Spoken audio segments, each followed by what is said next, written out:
Vamos abrir as nossas Bíblias para a Epístola de Paulo a Tito, seu capítulo 2, versículo 1. Tito, capítulo 2, versículo 1. Assim está escrito na palavra santa do nosso bom Deus. Tu, porém, fala o que convém à sã doutrina. Amém? Que Deus aplique em nosso coração o texto que nós acabamos de ler e que não apenas a apliquemos ao nosso coração, mas também à nossa mente, à nossa vida e ao nosso modo de falar, à nossa maneira de falar. O grande desafio para os crentes batistas é a adequação da fala àquilo que ensina a palavra de Deus. E eu falo especificamente aplicado à arte de pregar, de ensinar. Usar, ao pregar a palavra de Deus, falas que sejam convenientes com a sã doutrina. Explico a motivação desta minha preocupação. Muitas vezes não encontramos distinção de fala entre um batista e um reformado e até mesmo pentecostal. Todos falando da mesma maneira, do mesmo modo. Temos, historicamente visto, um vício preocupante, que é o uso de termos e de terminologias teológicas que não são encontrados na Bíblia. Ou seja, em vez de se estar pregando, ensinando, escrevendo assuntos de forma bíblicos, passam a escrever, a falar e a ensinar usando terminologias, palavras, termos que não são encontrados na Bíblia. E o batista não pode seguir esse caminho. Irmãos, não existe batistas fora da Bíblia. Só podemos ser, de fato, batista se usarmos a Bíblia. Se hoje nós pararmos de usarmos a Bíblia corretamente, não importa a designação nominal que seja dada à congregação, mas não será, de fato, batista. Batista é aquele que respeita a palavra de Deus, aquele que respeita a Bíblia, aquele que, onde a Bíblia fala, fala junto, onde a Bíblia cala-se, calou-se também. Bom, temos e devemos ter uma preocupação muito grande com a palavra, com o uso da palavra. Nós não podemos, de maneira nenhuma, nos despreocuparmos com aquilo que estamos falando. Em 1 Coríntios, capítulo 4, versículo 6, Paulo faz uma aplicação à sua vida e à vida de Apolo, com o propósito prático de ensinar algo de extrema importância para todo crente. e principalmente batistas. Ele diz: e eu, irmãos, apliquei estas coisas por semelhança a mim e a Apolo, por amor de vós, para que em nós aprendais a não ir além do que está escrito, não vos desobedecendo a favor de um contra outro. A não ir além do que está escrito. Meus irmãos, aquilo que falamos ao pregarmos, aquilo que conversamos sobre a palavra de Deus, é de fato encontrado nas Escrituras. Quando você prega, ou quando eu prego, quando conversamos da palavra de Deus, quando falamos, realmente a nossa fala, ela é condizente com o que está escrito? Ou nós não levamos em conta o que está escrito? Ou para nós não importa o que está escrito? Se o que está escrito não importa, nós não somos batistas. Se o que está escrito não é importante, nós não somos batistas. Uma das maiores e marcantes características dos batistas é o amor pelo livro. É o amor pela palavra. Alguns chamam os batistas de a igreja do livro, porque os batistas têm um livro. Os batistas têm como marco na sua vida o respeito pela palavra de Deus. Se eu não respeito a palavra de Deus, eu não posso ser chamado de batista. Se para mim a Bíblia não tem valor, se as minhas ações, práticas, posições não validam as Sagradas Escrituras, eu não sou batista. Não temos o direito de desprezarmos o que está dito. Não temos o direito de criarmos, de traçarmos outro caminho. O nosso caminho está escrito.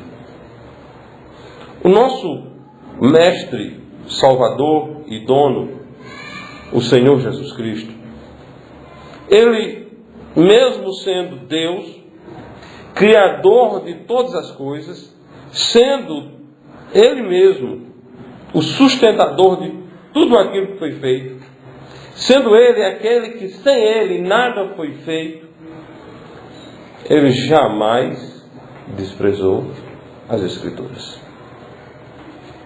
Jamais desprezou as Escrituras. Aqui nós temos, irmãos, um grande fundamento para que nós aprendamos a não ir além do que está escrito. Não passemos do que está escrito. Não criemos, não aceitemos criação humana. E na seara espiritual, nem toda a criação é humana. A palavra de Deus diz que existe doutrinas de demônios e espíritos enganadores. Bom, está escrito. Está escrito é algo a ser reverenciado e honrado pelos batistas. Está escrito é algo que eu não posso, que você não pode negligenciar. Se assim o fizermos, estaremos prevaricando contra a palavra de Deus, pois estamos deixando de assumir algo que é de nossa responsabilidade. É responsabilidade nossa do crente em Cristo Jesus. Amados, o Senhor Jesus veio como dele estava escrito. Tudo relacionado à vida de Jesus ocorreu da maneira como estava escrito. Jesus Cristo teve um nascimento como estava escrito. Jesus Cristo teve uma vida como estava escrito. Jesus Cristo morreu como estava escrito. E Jesus Cristo ressuscitou como também estava escrito. Não houve surpresa em relação ao aparecimento de Jesus Cristo. Hoje pela manhã nós estudamos com o irmão Hélio algo relativo à escatologia, ao futuro. Não puramente algo escatológico, porque situou na história da Bíblia passado, presente, futuro. Mas no que diz respeito ao futuro, o irmão Hélio falou sobre o paraíso, tanto do ponto de vista de localização, como do ponto de vista de características. Então, para nós, não será surpresa localização e características do paraíso. Por exemplo, nós aprendemos pela Bíblia que no paraíso não haverá noite. Não foi isso? Então, poxa vida, nós chegamos aqui e ainda não anoiteceu, preciso dormir. Bom, se você estava hoje de manhã aqui na igreja, você não irá esperar a noite. Mas você não precisaria estar aqui, você, lendo o Apocalipse, você descobre isso.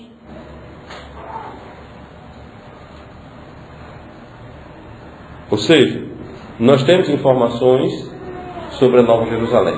Irmão Inácio Maurício, domingo passado, falamos sobre o tamanho da cidade, forma da cidade.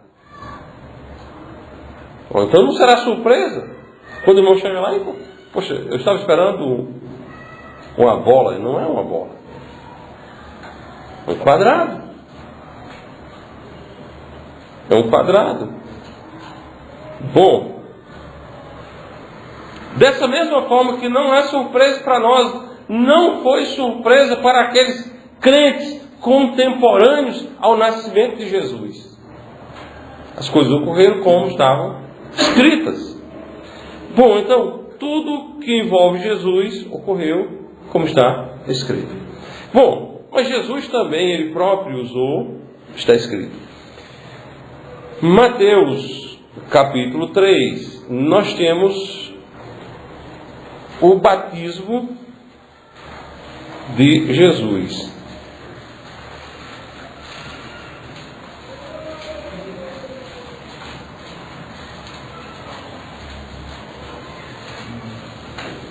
Logo depois do batismo, nós temos informações bíblicas no capítulo 4 de Mateus. Eu citei o batismo porque o capítulo 4 começa com uma informação pós-batismo. E então foi conduzido Jesus pelo Espírito ao deserto para ser tentado pelo diabo. E tendo jejuado 40 dias e 40 noites, depois teve fome. E chegando-se a ele o tentador, disse: se tu és o Filho de Deus, manda que estas pedras se tornem em pães. Ele, porém, respondendo, disse: está escrito, nem só de pão viverá o homem, mas de toda a palavra que sai da boca de Deus. Está escrito. Então o diabo transportou a cidade santa e colocou-o sobre o pináculo do templo e disse: se tu és o Filho de Deus, lança-te daqui abaixo, porque está escrito que aos seus anjos darás ordem a teu respeito e tomar-te-ão nas mãos, para que nunca tropeces com o teu pé em alguma pedra. Disse-lhe Jesus, também está escrito, não tentarás o Senhor teu Deus. Novamente transportou o diabo a um monte muito alto e mostrou-lhe todos os reinos do mundo e a glória deles. E disse, tudo isto te darei, se prostrares me adorares. Então disse-lhe Jesus, vai-te, Satanás, porque está escrito, ao Senhor teu Deus adorarás e só a Ele servirás. Amém? Amados, Jesus usou, está escrito. Jesus usou, está escrito dentro do contexto escriturístico. Ou seja, ele não tirou a Bíblia do contexto. Jesus usou, está escrito, da forma correta, da forma plenamente escriturística, fazendo a aplicação certa. Está escrito. A força da vida de um crente está em falar de acordo com as Sagradas Escrituras. Bom, talvez você tenha percebido que o diabo tira um texto do contexto para tentar convencer Jesus, como também está escrito. E aí você tem que ter atenção, cuidado, porque o diabo, algumas vezes, usa as Escrituras tirando do contexto ou a modificando. Deus tem profundo interesse na sua palavra, e Deus tem profundo interesse na preservação da sua palavra. E o mais cruel inimigo da palavra de Deus é o diabo. O diabo tem dois métodos de trabalhar com as Escrituras. Você pode dizer, peraí, pastor, o diabo trabalhando com as Escrituras? Sim, isso mesmo. O diabo trabalha com as Escrituras de duas maneiras. Primeira maneira, e é a predileta dele, a falsificação. É enganar as pessoas dizendo algo que parece, mas não é. Ele fez isso com Eva. Primeiro falsificador da Bíblia chama-se o diabo. Todos os outros que vieram depois estão imitando a ele. Por isso que nós temos um cuidado contínuo e constante com a doutrina da preservação das Sagradas Escrituras e colocamos do outro lado todos aqueles que são praticantes, adeptos da falsificação das Escrituras ou que usam Escrituras falsificadas. Não estão do lado certo, estão do outro lado, estão do lado do diabo. Foi primeiro. Os outros estão apenas imitando ao diabo. Bom, esta é a predileta. Outra maneira é tirar do contexto. É usar um texto fora do contexto. Fora do sentido que a Bíblia utiliza. Ele tenta Jesus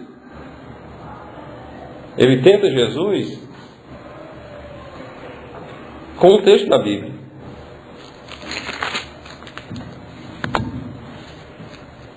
No versículo 6, ele diz, se tu és o Filho de Deus, lança-te daqui abaixo, pondo dúvidas em Jesus, porque está escrito, se és do Filho de Deus, está escrito, que aos seus anjos dará ordens a teu respeito, e tomar-te-ão nas mãos para que nunca tropece com o teu pé em pedra alguma. Tirando do contexto, desafiando. Obviamente que Jesus jamais iria cair nisso. Mas aí às vezes aparece um crente que quer ser o super, aí cai nas armadilhas ardilosas de Satanás. Então, irmãos, devemos falar de acordo com a sã doutrina. Devemos falar de acordo com a palavra de Deus. Não devemos, de maneira nenhuma, fugirmos daquilo que a palavra santa e eterna do nosso Deus nos ensina. A Bíblia, irmãos, é a verdade. A Bíblia não é mais uma. Algumas pessoas acham que o Evangelho é uma opção. O Evangelho não é uma opção. O Evangelho não é uma opção. Como eu disse hoje pela manhã em relação à obra missionária, não é opcional a igreja ser uma igreja missionária. Uma igreja batista é uma igreja missionária, ponto. Não tem assim, marca a alternativa certa. A igreja batista deve ser missionária, a igreja batista não deve ser... Não existe isso. Só existe. A igreja batista é uma igreja missionária, a igreja batista é uma igreja missionária, a igreja batista é uma igreja missionária. Obviamente, uma igreja batista que não faz missões é uma igreja batista rebelde. Então, como não existe opção? Senhor, eu não quero ser missionária, eu não quero evangelizar, Senhor, eu não quero militar pelo Evangelho. Não existe essa opção. A nossa é mandar ir por todo mundo, fazer discípulos. Só tem uma coisa a fazer. Como disse lá no retiro, o pastor Cosme ensinando o alfabeto do crente, como foi que ele disse? Que na escola você aprende A, B, C.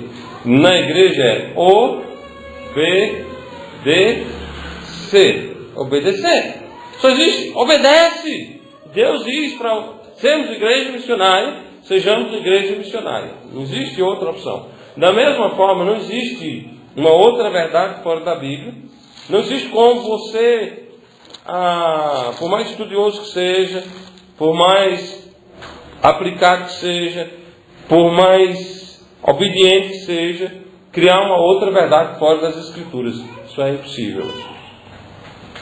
Jesus diz em João 17, eu não sei quantas vezes eu já preguei, eu não sei quantas vezes eu já citei esse texto, eu não sei quantas vezes eu vou citar, mas eu quero estar sempre citando esse texto.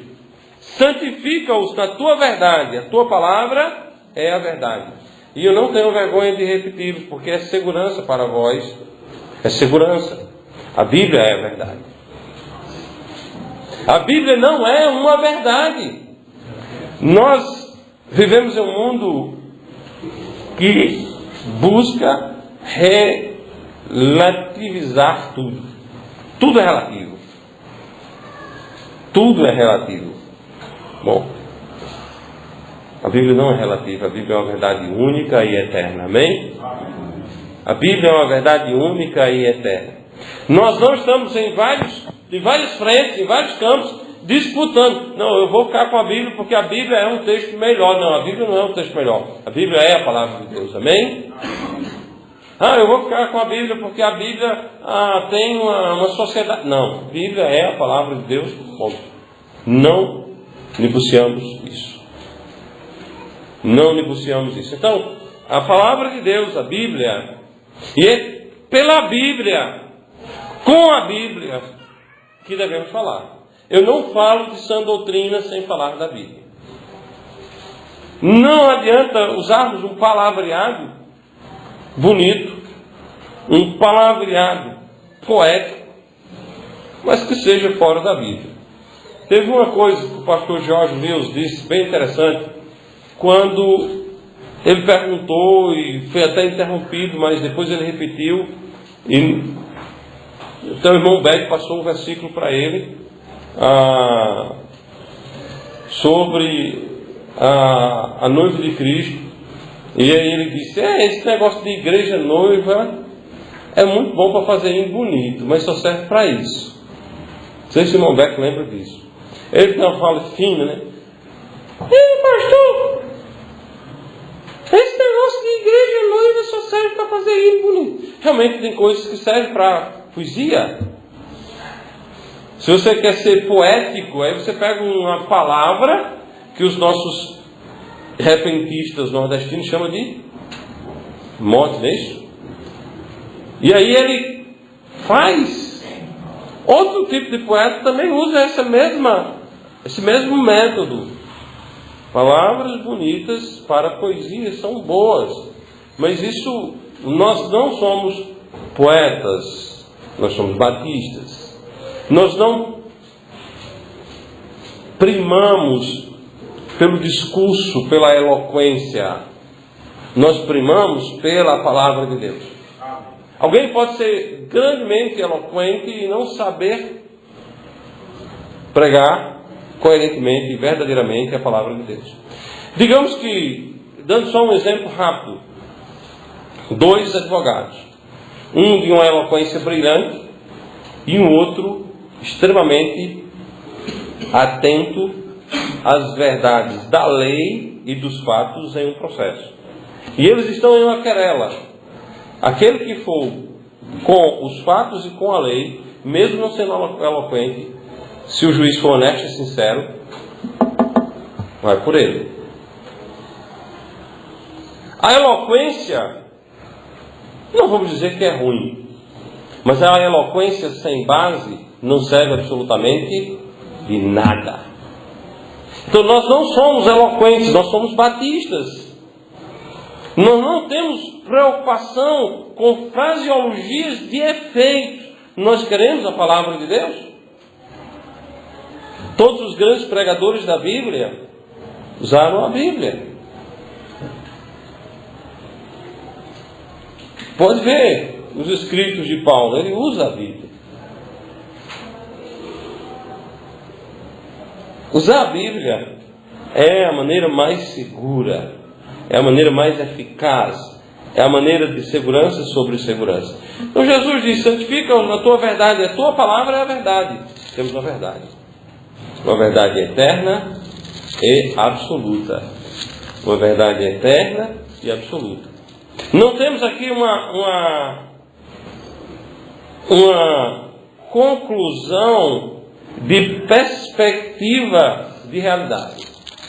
Conclusão de perspectiva de realidade é outra coisa. Nós temos aqui a palavra de Deus, nós temos aqui a Bíblia, o Evangelho eterno, nós temos aqui aquela doutrina que Deus trouxe do céu. Eu não posso, irmão, mudá-la. Eu não posso mudá-la. Sendo sincero, às vezes você está estudando um tema e o tema, ele massacra você e você não, rapaz, você quer que a coisa não fosse assim. Mas você sempre tem que ser sincero. A sua conclusão não é a conclusão que você quer. A sua conclusão tem que ser a conclusão da Bíblia. Eu não posso estar estudando um assunto qualquer relativo à minha vida espiritual da igreja, e chegar à conclusão que eu quero. Eu preciso chegar à conclusão que a Bíblia diz. Há um erro muito grande. Às vezes as pessoas pensam a mensagem e depois buscam provas na Bíblia para que a sua mensagem esteja certa. Isso não é assim. A maneira de falar conforme a sã doutrina é falar como está escrito. Capítulo 7 do Evangelho de João, capítulo 7 do Evangelho de João,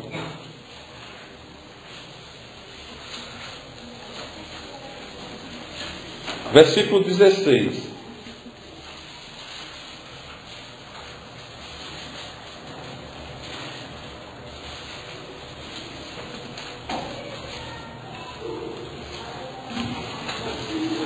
Jesus lhes respondeu e disse: a minha doutrina não é minha, mas daquele que me enviou. Bom, Jesus responde a seguinte pergunta: e os judeus maravilhavam-se, dizendo: como sabe estas letras, não as tendo aprendido? Como ele sabe se ele não aprendeu? Bom, Jesus não passou por aquelas escolas de rabinos. Jesus sabia as Sagradas Letras. E então, respondendo a esse questionamento, ele diz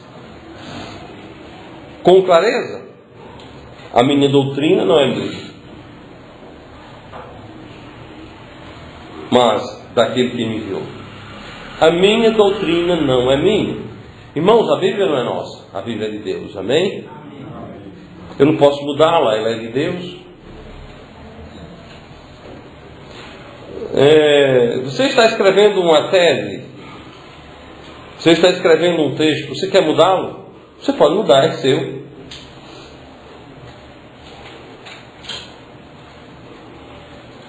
Nildinho está preparando uma prova, ele pode mudar, é dele. Suzana está preparando uma prova, pode mudar, é dela. O irmão Hélio quer fazer uma prova preparar uma prova para os seus alunos. Ele botou uma questão e disse, não, essa questão não está boa. Ele pode mudar, é dele. Mas a Bíblia nós não podemos mudar, não é nossa. Poxa, essa palavra aqui, Deus podia ter usado outra palavra. Ele diz, a minha doutrina não é minha. Imagine vocês a popularidade de Jesus, se ele dissesse, a minha doutrina não é minha, ela é vossa. Olha só a beleza da frase. A minha doutrina não é minha, ela é vossa, ela é nossa. Bom, isso encheria o ego daqueles que estavam ouvindo. Puxa vida, Jesus, o Filho de Deus, disse que a doutrina dele não era dele, que ela era nossa. Bom, por mais agradável que fosse para ouvir, Jesus não mudou. Jesus diz claramente, a minha doutrina não é minha, mas daquele que me enviou. Nós estamos falando de algo fechado. Existem coisas abertas, existem coisas fechadas.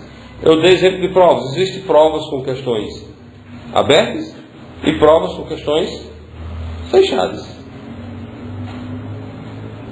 A prova com questão fechada quer a resposta fria, crua, ali.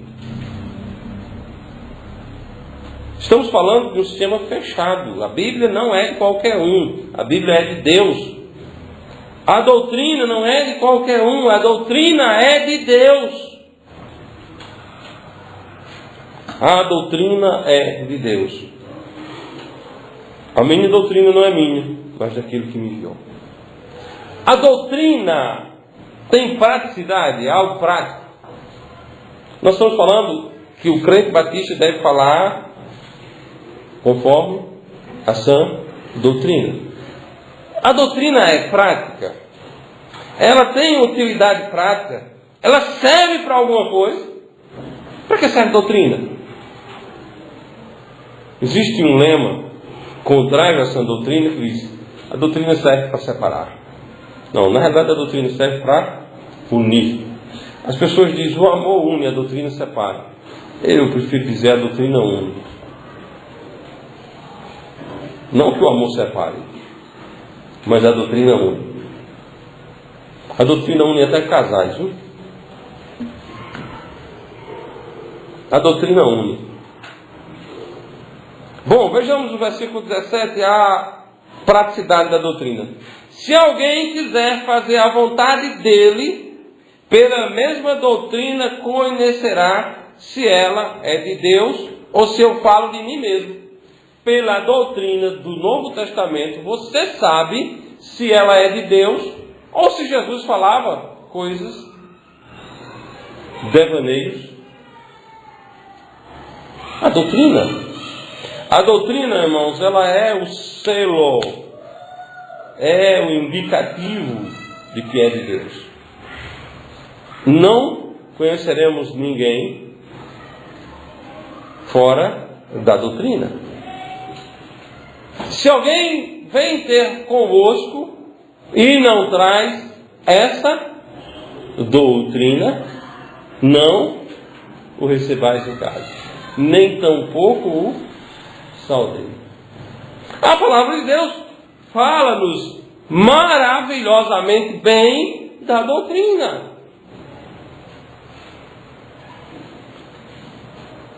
Agora, a maturidade doutrinária, ela vem com uma coisa chamada estudo. Você é salvo e salvo uma única vez para todos sempre. Ouviu o Evangelho, creu nele, você é salvo. Precisa da igreja para salvar? Não. Precisa de batismo para salvar? Não. Precisa conhecer a Bíblia para ser salvo? Não. Precisa conhecer Jesus como seu único e todo suficiente Salvador. Ele é suficiente. Agora, Ele quer que nós, crentes, salvos em Cristo Jesus, sejamos pleno conhecedores da sua doutrina. Alguém pode ser salvo sem nunca jamais ter adentrado a uma igreja do nosso Senhor Jesus Cristo. Eu não estou falando de ser membro, estou falando de entrar no espaço físico onde uma igreja de Cristo se reúne. Alguém pode ser salvo. Porém, a igreja do nosso Senhor e Salvador Jesus Cristo, batista em função local e visível em operação, ela tem a obrigação de defender, de honrar a palavra de Deus e de fazer a vontade de Deus. E nós só faremos a vontade de Deus pelo conhecimento da doutrina. Versículo 17. Se alguém quiser fazer a vontade dele, pela mesma doutrina conhecerá se ela é de Deus ou se eu falo de mim mesmo. Não tem como fazer a vontade de Deus alienado da doutrina. Se eu estou alienado, separado da doutrina, eu não farei a vontade de Deus. Se você está alienado, separado da doutrina, você não fará a vontade de Deus. Se a igreja se desviou da doutrina, ela não fará a vontade de Deus. Isso é o que as pessoas não estão conseguindo entender.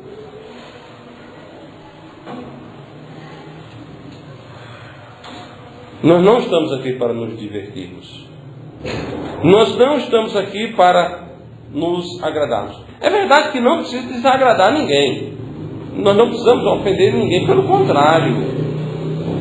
Devemos, obviamente, amar uns aos outros. É quando a coisa chega num ponto que não dá para amar, devemos suportar em amor. Porém, meus irmãos,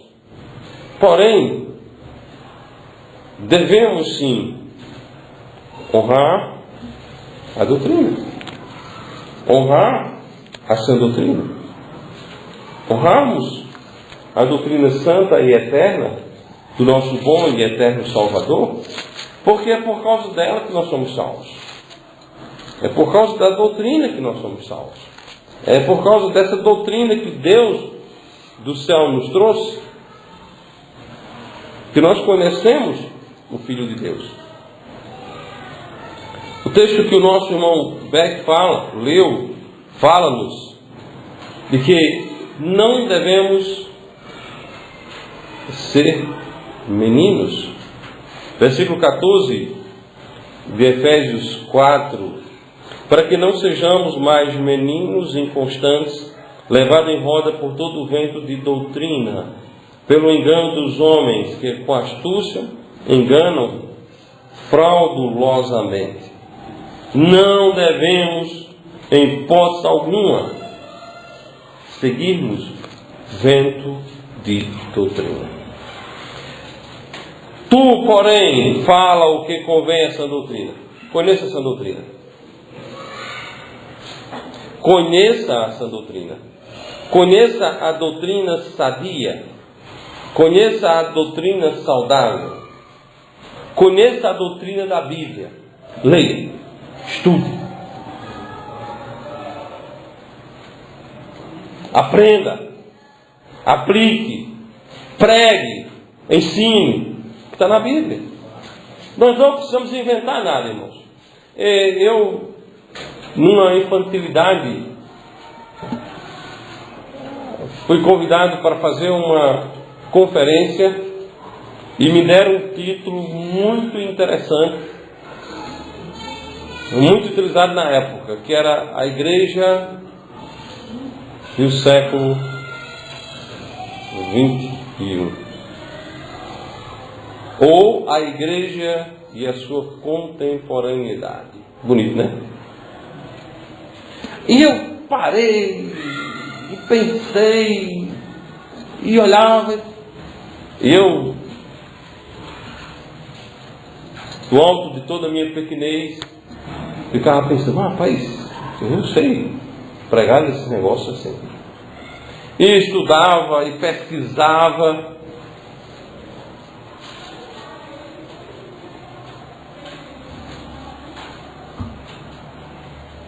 Aí depois eu descobri algo na Bíblia, que a igreja de Cristo deve glorificar a Deus na pessoa de Cristo em todas as gerações. Então, não tem que mudar. Não tem que ter perspectiva se foi hoje ou se é amanhã. A perspectiva é glorificar o nome do nosso Senhor e Salvador Jesus Cristo. Bom, quando eu descobri, ficou tão mais fácil pregar, porque eu não preguei para a igreja no século XXI. Eu não preguei para a igreja contemporânea. Eu preguei para a igreja de Jesus Cristo. E quando nós falamos para a igreja do nosso Senhor Jesus Cristo, nós não devemos nos curvar a ventos de doutrina, nem a perspectiva de conjuntura, seja ela qual for. Nossa pregação não trata de conjuntura. Nossa pregação trata de estrutura eterna, dada-nos de uma vez para sempre, pelo Senhor Jesus Cristo. O Senhor nos entregou a Bíblia e Ele manda que nós devemos brigar por ela, que nós devemos guerrear por ela. Tu, porém, fala o que convém a essa doutrina. Judas, que é um texto conhecido nosso, versos 4 diz, aliás, verso 3, perdão. Porque, aliás, amados, procurando eu escrever-vos com toda a diligência acerca da salvação comum, tive por necessidade escrever-vos e exortar-vos a batalhar pela fé que uma vez foi entregue aos santos. Amém? Foi entregue aos santos. Foi entregue a vocês. Não é nossa, mas nos foi entregue. Agora, preste atenção em algo bem precioso aqui. Aquilo que não lhe pertence, mas está sob os seus cuidados, você tem mais cuidado do que aquilo que é propriamente seu, não é assim? Certo? Nildinho chega e entrega algo a Beck. Beck, cuide disso para mim. Beck vai ter mais cuidado.